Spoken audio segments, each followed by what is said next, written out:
It says we are live, but as is the usual, if you're watching the replay, we usually do a little bit of a 15-20 second lead-in as we wait for ads to run for all those joining us live. But otherwise, if it's 7 p.m. on a Thursday, it typically means it's time for the CarrGuy and SIXFAN show. So welcome everybody to the CarrGuy and SIXFAN show, season 5.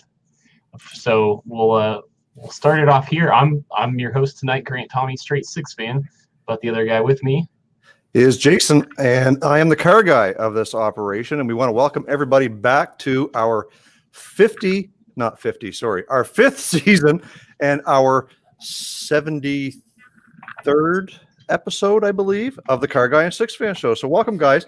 And before we jump right into tonight's festivities, we want to make sure we pay attention to some of the people who have joined us tonight. We've got Shipbox, Eford Garage, we've got myself, Mustang Guy 6501, and Auto Addiction, and Mark is here all the way from Ireland, and Will's Wheels, Robert's Garage, and I'm sure there's going to be more following through as the night goes on. Well, we're excited to kick off another season here on the CarrGuy and SIXFAN show, and we think tonight's going to be a lot of fun. We've got an exercise plan that it kind of pays tribute to a previous episode that was a big hit, we know. And if you've been wondering on the thumbnail, we sort of hinted at we've got a mystery guest. So we're leaving him backstage here for a little bit. Some other things we wanted to just kind of, before we get started tonight, kind of talk about is that we found in season 4, my muffler raffle giveaway is a huge success. So we're looking to doing that again. Jason and I both have different prize packages to give away. And so you'll be eligible. Every dollar spent in a super chat on the live stream tonight gets you one entry into a prize pack. And the prize pack comes to us courtesy of Killmat. So they're a auto sound deadening company. You know, you throw this on your door panels, your door skins, under your carpet, on your floorboards.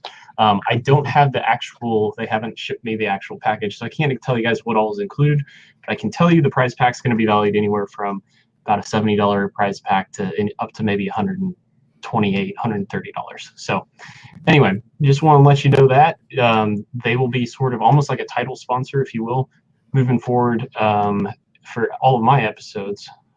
So Jason, do you think you ready to unveil who's the guest? Yeah, so before we do that, I also want to make sure that everybody knows that this is going to be an ongoing thing for all of season 5, where when I host the show on a Thursday evening, any super chats going to me go towards my grand prize. And like tonight, if you're going to want to super chat and get in on that on Grant's, then those super chats go to his prize. At the end of the season, or near the end of the season, I think the date is April the 20th. I don't quote me on that, 20th or 22nd. Anyways, we're going to have an award show like we did last year. Everybody loved that. We had a lot of fun giving out some fictitious fun awards, and that's the night that we'll be actually pulling off the raffle and giving away some prizes. So I'll announce mine next week. You got to stay tuned. You got to be here next week to see who the sponsor is on my side. So with that, I think it's time to kind of unveil what tonight's about. And if you saw the thumbnail, it's about GM A-bodies, 1964 to 1972. The catch is we're leaving Chevy out of the mix. So there's 3 of us, and each of us are going to represent a brand, almost like the hot dog race, if you will, at a baseball game.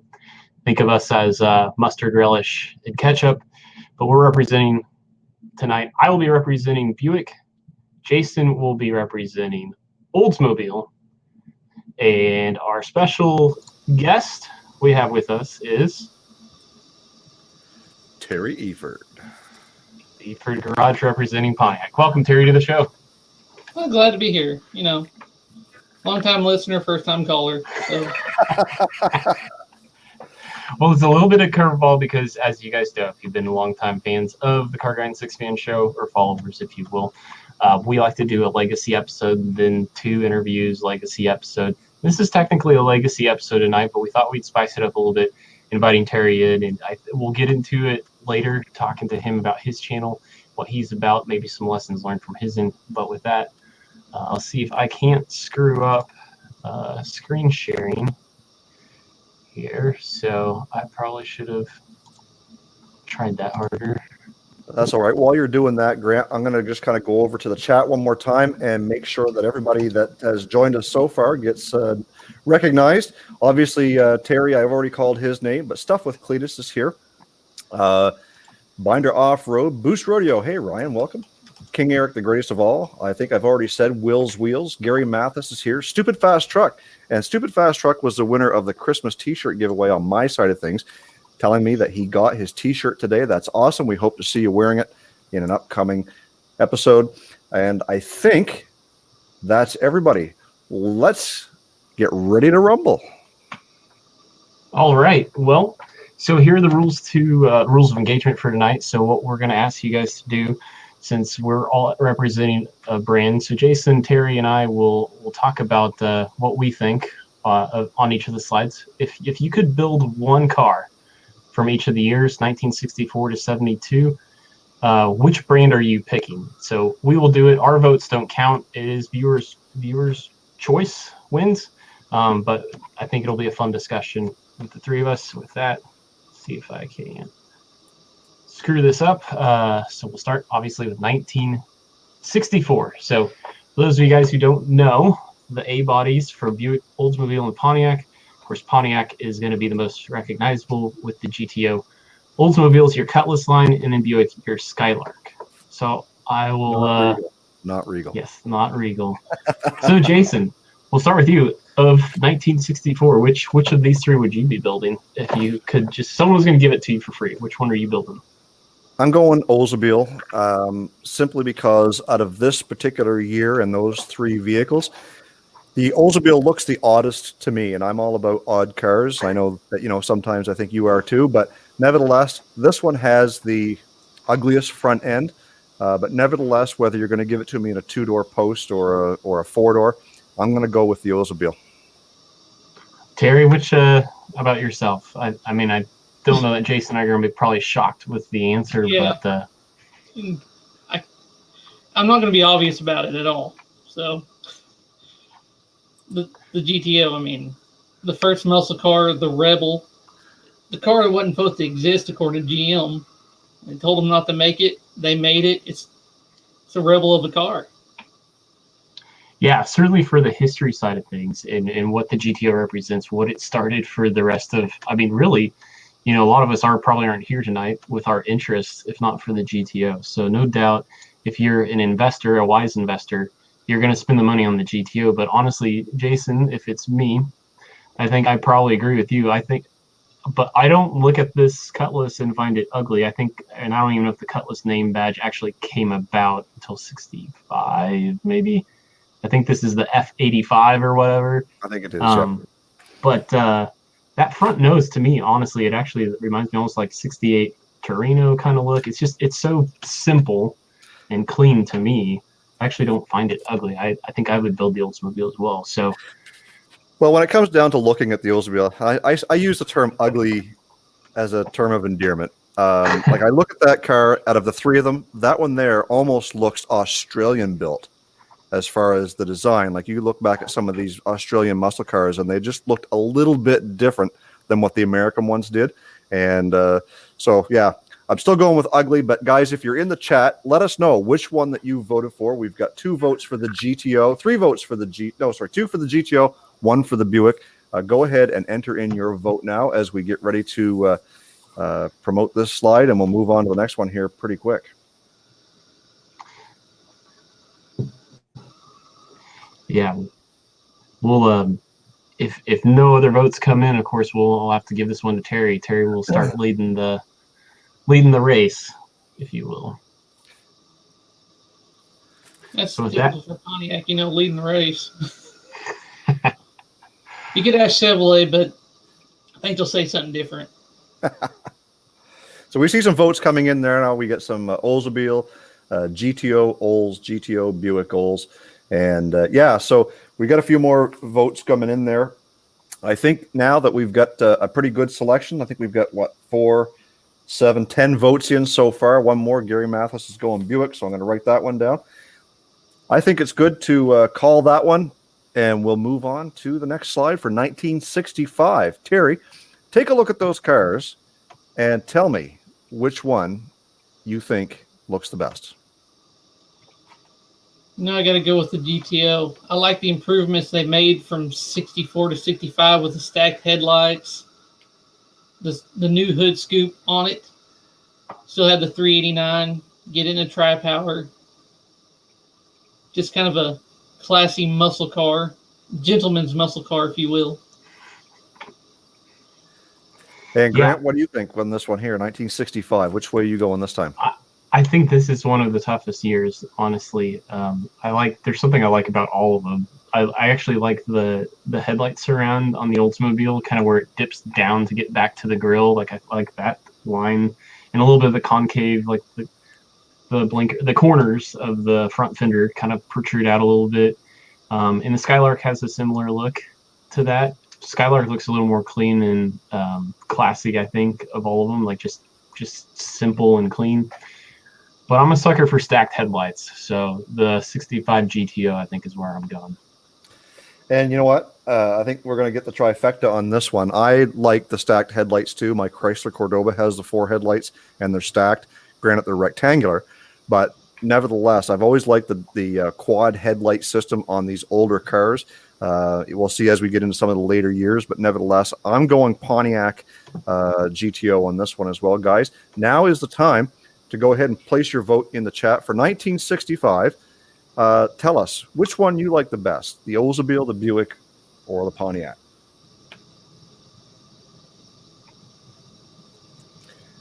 So, Left for Dead Garage just mentioned he likes the cheapest one, so I think he speaks for a lot of us when he said it. So if you're struggling with the exercise and you're hoping to split hairs or tip the scales a little bit any which way, think about this. If somebody came to you and said, I'm going to give you one of these for free and you don't have to pay a dime for it, which one are you taking?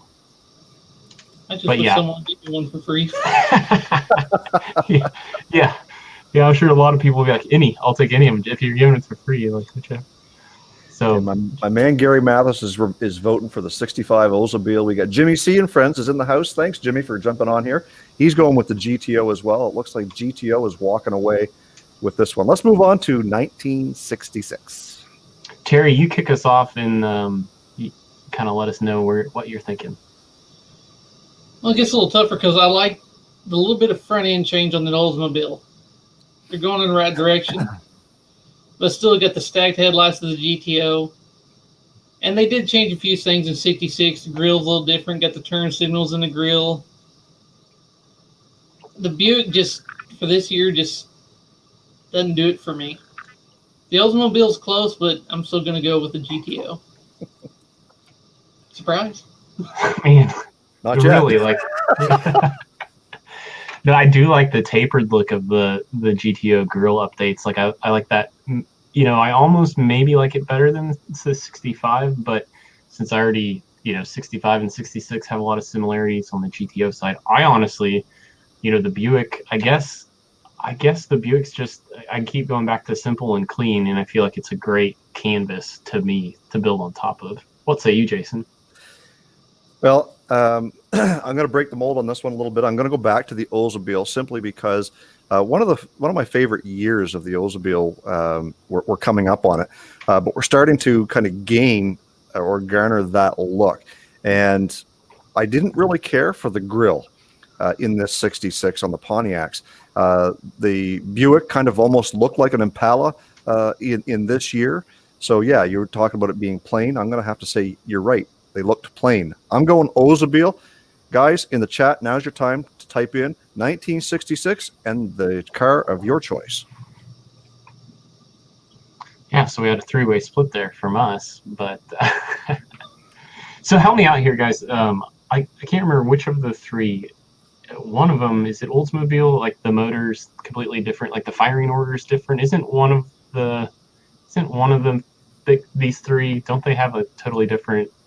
Pontiac is different from Chevrolet on firing order, if that's what you're thinking. The 455 on the Buick, or on the they were different in the Buicks and the Pontiac, or Buick and Oldsmobile were different on that 455 too, weren't they, Terry? I want to say so. But I'm not they too weren't your, familiar on the engine. yeah, they weren't your standard. They weren't your standard General Motors. GM V8 firing order. Yeah, most people think of Chevrolet as the standard, but I guess they were all different from that, actually. Like, if I'm not mistaken, I know Pontiac is. Well, Jason, you feel like we have enough input on the so Stupid Fast Trucks telling us that all GM engines were a little bit different from each other back then. Yeah, and I would be inclined to agree with BOP that. actually stood for, Buick, Oldsmobile, Pontiac. They shared a transmission, but each had their own individual engine, so made them all unique. Well, we'll move on to 1967, and this one is another year that I feel like there's, for me, a lot of it's close. This one is tough for me to figure out, but I guess I'm gonna be a little bit of a sucker for the rendering that came to us courtesy of Ben Hermance, a season 3 guest. I asked for permission to show one of his customers' rides in this convertible drop top. I believe this is the year, and Fast isn't a great image, but they actually split the headlights, and it's so like they're dual headlights, but the blinker's in the middle. It makes you feel uncomfortable, but it's like so wrong it's right for me. So I'm going with Oldsmobile. Jason? Yeah, we're getting closer to the year of the 442. That is my favorite. This is getting very close, but I'm gonna kind of step aside a little bit, and I'm gonna go back to the Buick this time. This is the first time I'll be voting for Buick, not only because I haven't voted for it yet, but if you look at this one here, this particular model, and I guess if we can assume that this is a model that we're going to be given for nothing, I look at those louvered hood vents, the 2-door post, the vinyl roof on this one. I just happen to love that particular color in that year, just because it's green. It's not desirable, and I would go with the Buick. Terry, what do you think in this 1967 slide? Well, the old's just, I don't know, the old 67, I didn't much care for it. The Buick, I think, looks better in 67 this time. And, of course, the GTO, still the stacked headlights. I really like stacked headlights. They changed it to a chrome grille. I prefer the chrome grille over the 66 anyway, so I'm going to go with the GTO. Well, why would you? It ain't broke, don't fix it. For Terry. You're not wrong. Well, and I'm kind of. Go ahead. I like them all. I do. Yeah. But if I had to pick one. Without going back in the slides, did the portion of this like centerpiece on the grill, did that kind of thin up here in 67 from 66? Maybe slightly. But I look at that and that's kind of nice. But yeah, it looks like we're getting a lot of votes in. Jason, you let me know when you think you've got the tallies good. But yeah, no, we're good if we want to move on to 1968. Stupid Fast Truck mentions in his opinion he thought 67 is a banner year for the A-bodies as a whole, which is interesting to me because I think this is where it starts to get really interesting. Is 68 and beyond. I would, if I had to pick one year, I'm probably going to go 69 as the banner year, but we'll get to 69 here in a second and talk about 1968. So Terry, kick us off. Well, 68 is honestly, one of my favorites. That whole body style change, the Coke bottle look. Being a young kid, that was first car I fell in love with was the 68. And that 68 styling back then was amazing. Like, the Oldsmobile looks really good in that body style. I dig it. The Buick looks a lot better to me with that. My dream car is and always been the 68 GTO. That's the first car. That car just, it's what actually got me into it all. The 68 GTO, So that's what he's going with, the 68 GTO. Yeah, take it away, Jason. Sorry. No problem. In 1968, this is my favorite year of the Oldsmobile. basically because of what you talked about earlier. They separated those headlights. They put that turn signal in the middle, made it look a little bit odd. And this is the classic A-body style that I think a lot of us are used to seeing when it comes to, the Chevelles and the GTOs and stuff like that. But in this particular case, I'm going with the Oldsmobile. How about you, Grant? Yeah, you talk about that familiar look that we're all used to, that rear quarter panel, and you can really see it on, we'll take the Buick out of the equation. They didn't quite fine-tune that body line yet, so we'll get into, this is why I can't go with Buick in 68, that uncomfortable swoop on that over the front fender. But the rear quarter panel on both the Pontiac and the Oldsmobile, my older brother's dream car is the 1970 Chevelle SS454 LS6, and that rear quarter panel, like, my eye keeps going to the GTO, like, just seeing that nice fat fender back there, like, I can't get away from that. It's almost as if you can take these cars and tub them and put any size tire you ever wanted to in this 68 and up, or 68 I guess to 72 style of A body. It's a lot easier on these than the first ones. Yeah, for sure. So yeah, make sure. I was just gonna say, as you guys in the chat are leaving your vote, it's more and more important as we go on. Make sure you're just throwing the year in front of it, so we make sure we're not counting a vote from the last year in the chat. So please just throw in 1968 when you're making your vote.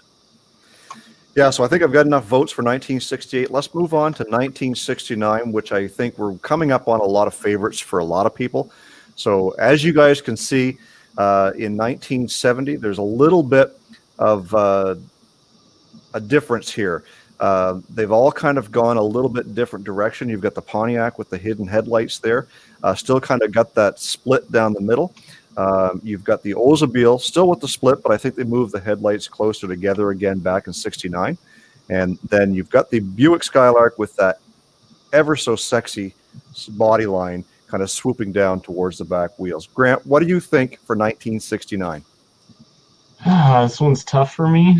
It's definitely between Oldsmobile and Pontiac. I'm a sucker for a really nice 442, especially those gold stripes on the black car, like that Hertz package, the Hurst Oldsmobile, excuse me. But I think, and just by splitting hairs, I'm going to go the 442 only because I just chose the 68 GTO. So if I had a 68 GTO, I think I would, I think I'm going 69 Oldsmobile 442. Jason?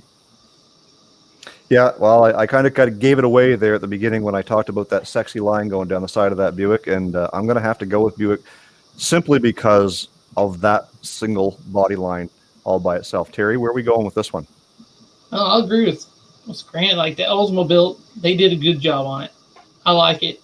That body line on the Buick, every time I see it, I think of a body shop nightmare. Well, it's funny, this particular one, the color that it is, in those signature, Buick always has kind of those three vents, a lot of times, fender vents. It really feels like a shark. It does. With that color.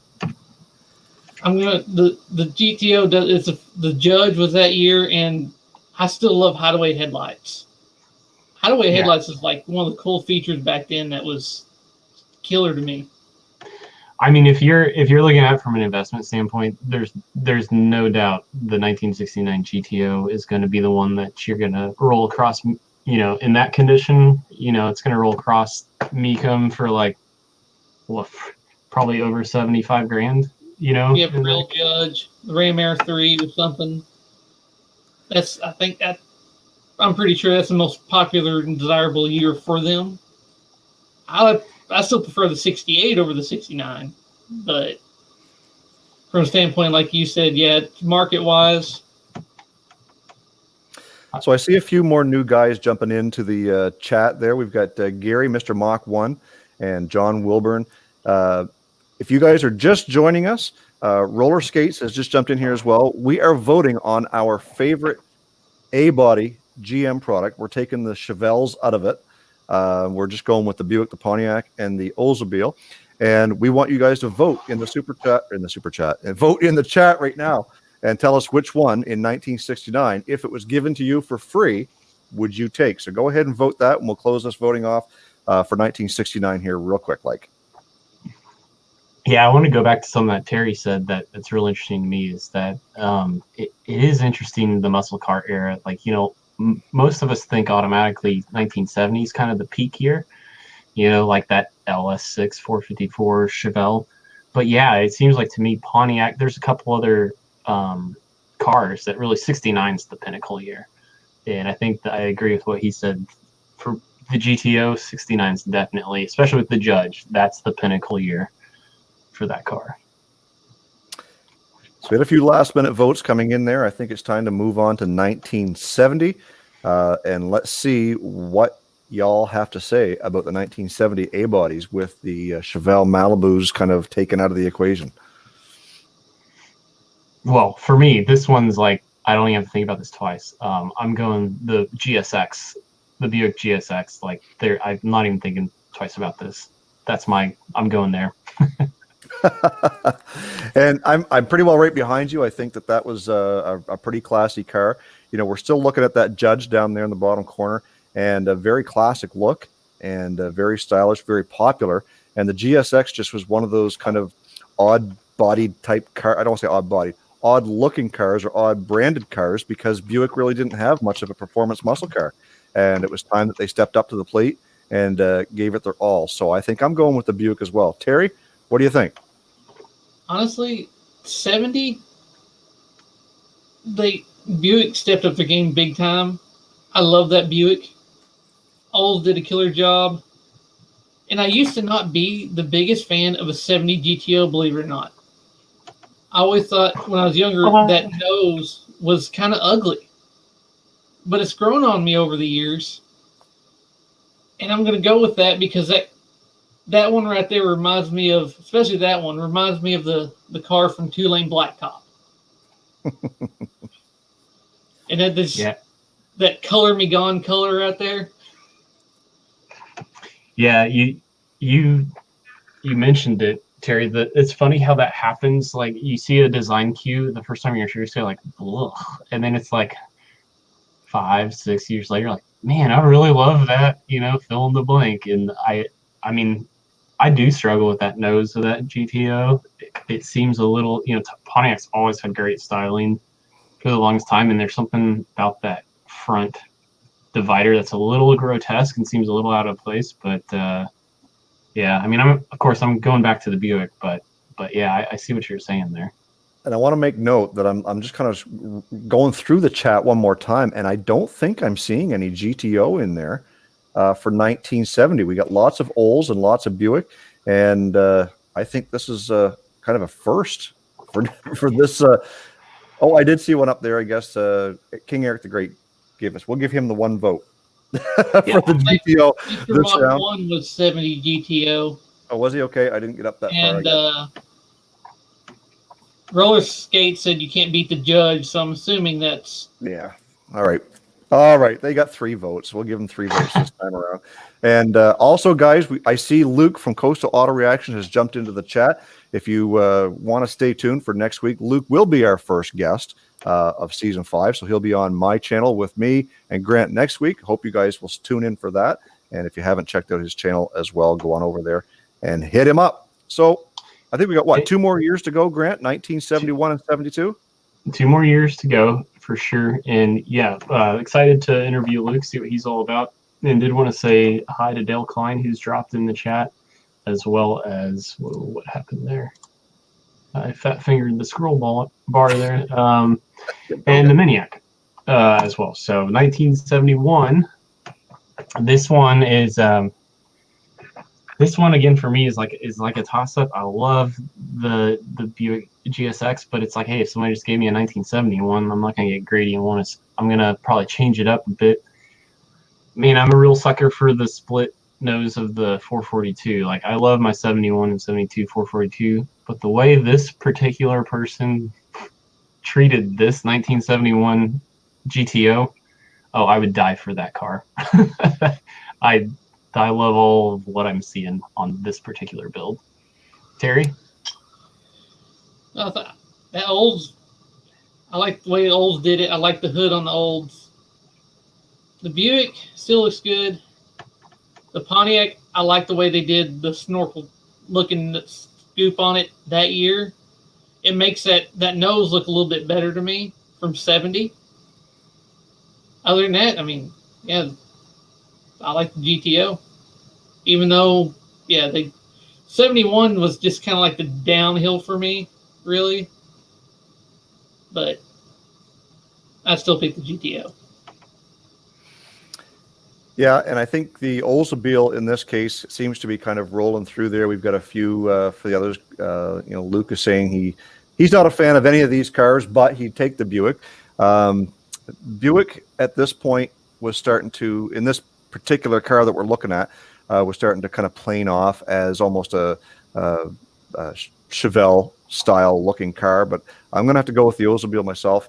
I'm not a keen person for convertibles, period. But this one with the kind of the Ram Air dual snorkel hood, like you said, and that split grille with the 442, I'm leaning that way to the Oldsmobile myself. So I think that's the one that I'm going to have to go with. Yeah, and Will's Wheels, I think you and I are on the same page. This, I don't know, for whatever reason, they just nailed this particular GTO. What you said there, Jason, about the Buick, it is interesting. Like if you put a 1970 Chevelle, which was a one-year body style with the dual headlights, and this car side by side, I mean, I think you could trick even, like, we'll call it the 30-30 rule, like 30 feet away from 30 miles an hour. I think you could trick a few people, even some of the most diehard GM people, thinking that was a 1970 Chevelle. Just the way they kind of have it set up. But it's all sharp-looking cars, in my opinion. You put racing straps on that Buick, could really throw some people off. Exactly. So I think that does it for 71. Let's move on to the final year, and then we can start tallying up to see who the ultimate winner is. And I'm pretty sure I'm not going to win this one from what I've seen. I don't think Buick's walking away with a victory here tonight. Yep, I think I'm going to go with even though I kind of like, it's interesting, again, the Buick here looks like it's kind of got some Ford Torino, almost like Starsky and Hutch like vibes going on. Yes, probably mostly just because of the paint scheme, but there's something about the body lines that are kind of interesting. But I think I'm going 442 or Cutlass in 1972. Terry? Other than the fact it's convertible, the GTO, like it's still kind of, the front end is a little bit different, but it's not really enough. That Buick just, I can see where you're coming from with that example. Maybe the hood scoop too. What makes that look like it? The Oldsmobile did still a good job on their car then. Yeah, that GTO, that's still the hood, the split grille. Yeah, and I'm thinking I'm going to lean towards the Oldsmobile on this one as well. I'm not sure why that specific Buick looks as bad as it does, but nevertheless, I'm going to have to go with the Oldsmobile on this one. It's just a classic look. With this particular one, you've got that kind of Ram Air hood on it, and I'm kind of digging the dual headlight and the turn signal kind of built into the bumper like that. And I think we kind of looked over to the chat, and it looks like the 442s or the Oldsmobiles are kind of taking over on this round as well. I also think, from a graphics standpoint, that fender stripe, that mid body stripe's a really nice look on that Oldsmobile. When I think, don't get me wrong, a good racing stripe package on like a Chevelle looks good, but it's overdone and overplayed. I think there's some simplicity to what that Oldsmobile's rocking. So as our we hired the Canadian to count votes, so we didn't have to worry about any shenanigans here in the lower 48. But as Jason's working on that and figuring out of me representing Buick, him representing Oldsmobile, and Terry representing Pontiac, who won the hot dog race? Well, it's funny because before we went live, we talked about how, at the end of the season, when all the tallies are done, that hot dog, mustard, and ketchup kind of always end up sitting basically at the very last bit in a dead heat.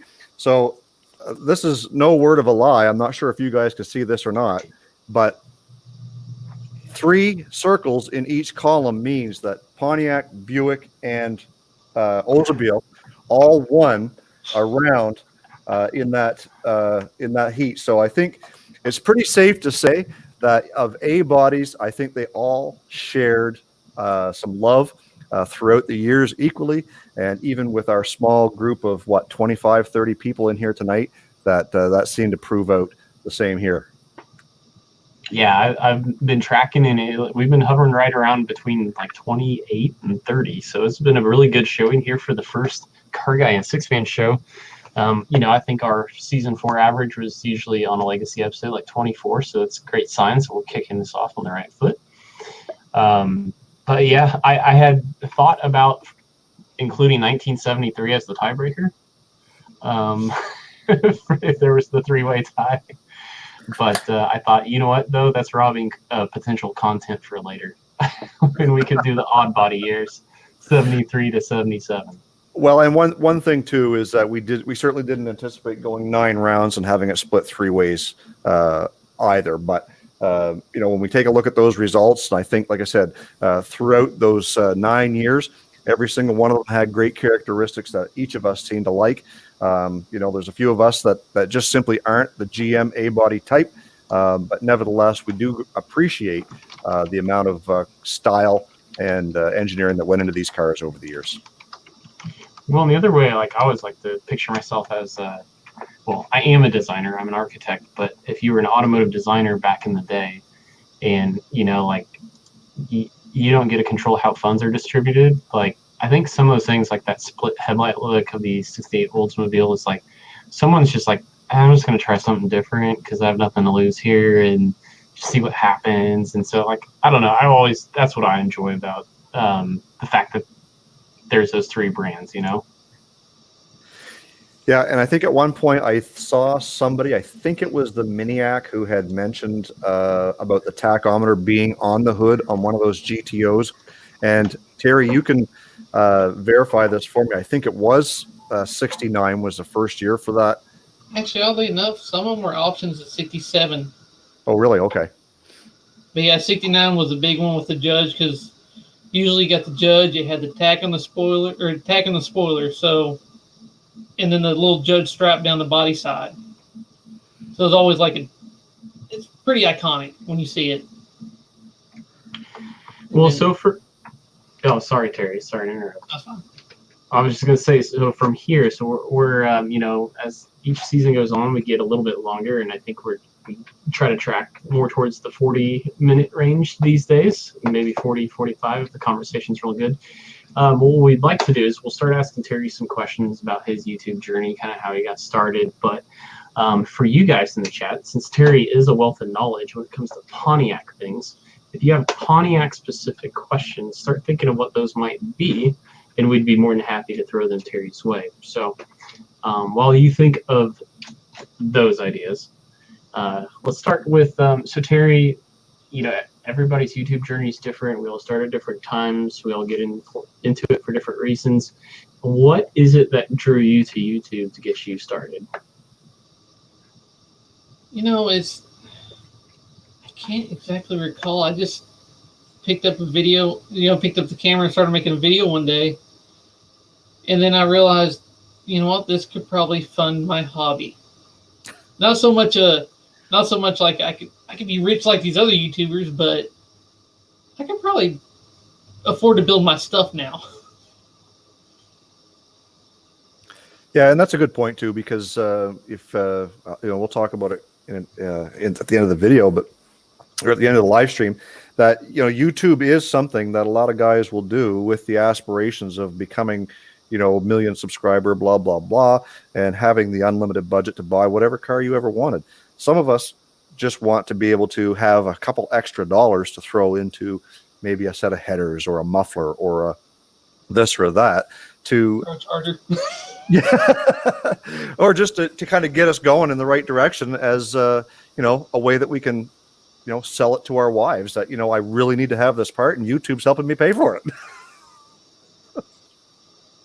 So Terry, I guess the other thing that we want to that I wanted to ask you was, I guess you've been part of our community now over the last probably at least 2.5 to 3 years, and so tell us a little bit about some of the vehicles that you have that you offer on your channel that somebody might be interested in. I got a lot of C10 pickup trucks, always have, and that's probably because I had one since '03. I still have my first square body 81 C10, and I built them back then when no one was really building them, so everyone was like, hey, I know guys like C10, so they just come to me naturally. But then, I have like the S10 old Merv, which is a pure sleeper. And I have some other projects which I haven't, I guess Jason tried to say something, he's still mute. But I was just saying it's not really much of a sleeper. I'm sure you could hear that sucker coming a mile away. I mean, it's got the dog dish hubcaps still, and the old faded old man paint job on it, but it doesn't sound like a sleeper, unfortunately. Yeah, well, that's part of the trick for sure. At least, at least when it starts up, you want people not to be like, wait a second. Yeah, that's something I'm probably going to change on it. I'm going to have to do some research and some mufflers that are actually pretty quiet with good flow, because as it sits right now, you can hear that lope and that thump, and it's not going to cut it. Zoomies. Well, everybody needs zoomies. As the Miniac puts it, it's a sleeper when it's asleep, not running. So if you see it just parked in the parking lot and you tell, hey, you think you can take that old S10?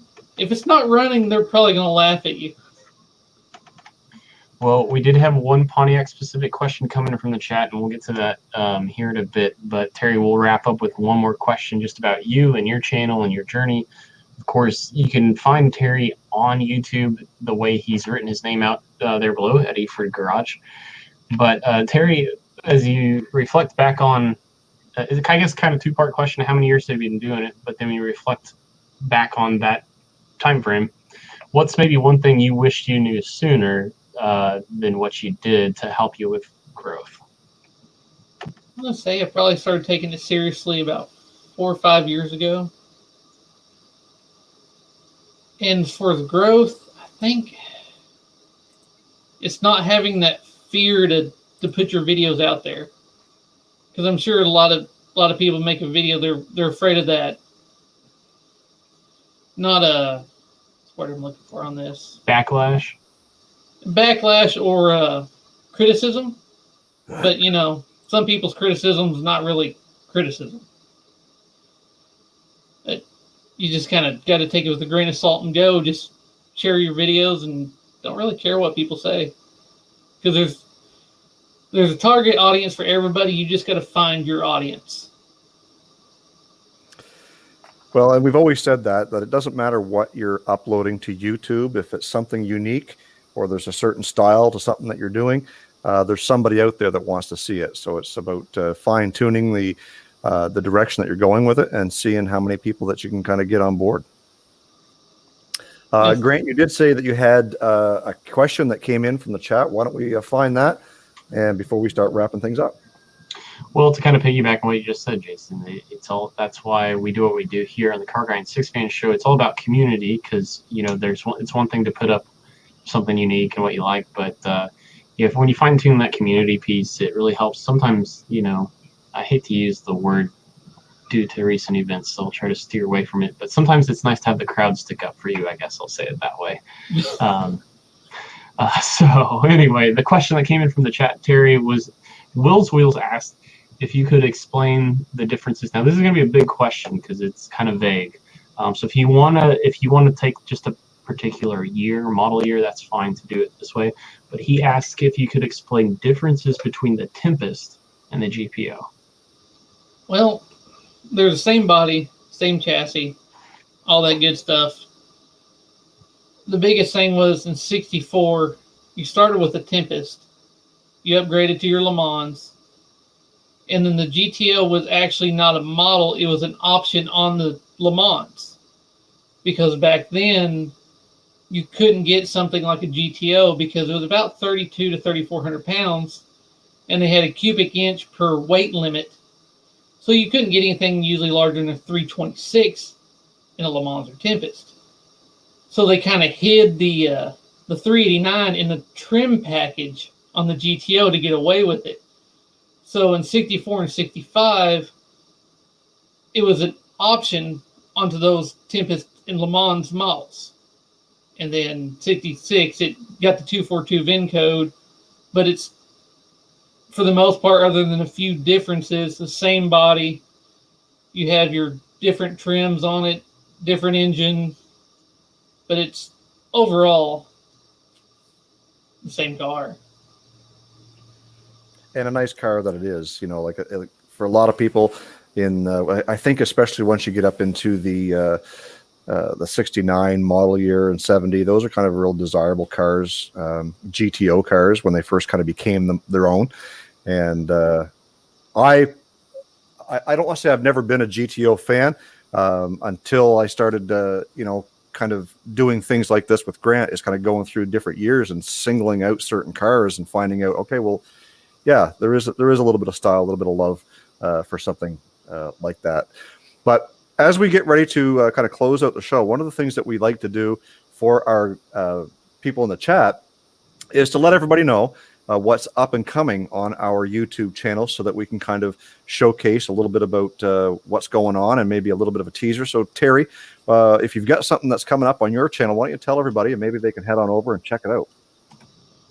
Well, of course, I still got the blue C10. I'm going to do more for the work truck, which I'm actually, believe it or not, even though it's got a low horsepower, low performance 350 in it, I decided to try to do something a little bit different to improve the performance of the truck. So I actually took it down to a race car buddy, and we scaled it, so I know where every weight is in all four corners of it.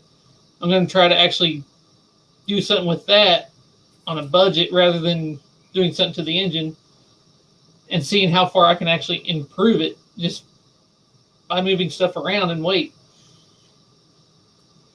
Yeah, that's a good call. I still got a GTO hidden away to work on. Not the 64. I actually do have my dream car, a 68 GTO. And one last C10 square body build I've been saving for a long time. My first one I want to rebuild. And I want to build it pretty much completely different than anyone else has built one before. Well, there you go. There's a teaser for you. That's where that YouTube money comes in handy. Yeah, for sure. All right. Well, Grant, you're next. Why don't you tell us what's coming? I think we all kind of know a little bit because you've been teasing it for a while. What's coming up on Straight Six Fan? Yeah, well, actually, the next piece of content took a little longer to edit this week, but will be going up on Sunday. This is not what Jason's referring to, I don't think. But a new series actually to my channel. We're just going to focus on metal fabrication. It's not, which is tricky because, you know, I ultimately want my channel to be about building hot rods, right? So these small projects are like to help me fine tune my skills to someday, you know, like weld a chassis together, so things like that. So that's going to be the next piece of content. But as Jason was kind of hinting at, let's just say some General Grabber ATX all-terrains did go on the Toyota Tacoma today. I do have some pictures of that, but there is some suspension tune-up that will take place this weekend. And over on my channel, I've got a build sheet basically for Project Dale the truck. I mean, you guys have been watching me work on this thing for the last year since I bought it back in November of 19. And so what I've done was I've tallied together all the costs involved and where I was able to save a lot of money on this build. And when that video goes up tomorrow, you guys will be able to see exactly how much. I was reluctant to put this video because I know my wife's going to watch it. Is the killer. So anyways, the video will go up tomorrow afternoon, and you guys will be able to see so far what we've got tied up into Project Dale the truck. So I guess we're getting ready to close things out, Grant. And maybe if you want to have a few more words to say. No, I'll just let you close it out. We've gone. We're gonna crack 50 minutes here. So awesome. Nothing wrong with that, I guess, for a premiere episode. But Keep in mind, guys, that we've got Luke from Coastal Auto Reaction coming as our guest, the first guest of season 5. We've got pretty well the whole slate of the season just about nailed down for guests for this season. So I'm pretty excited about that. And there's some big names in there that you guys are going to want to stick around for. Terry, thanks a lot for being a part of the show. It was really fun having you as our resident Pontiac guy. It's kind of stepping in there, giving us all the knowledge and being a part. And you're usually in the chat anyway, but it's great to have you on the show, I believe, for the first time. Yep, glad to be here. And last but not least, thank you to everybody that is in the chat for joining us on the season 5 premiere of the CarrGuy and SIXFAN show. My name is Jason. Nope, that's Grant. That's Terry. Thanks for everybody for being here on this Thursday night. And we want to welcome you back next week with our guest appearance. So stay focused on the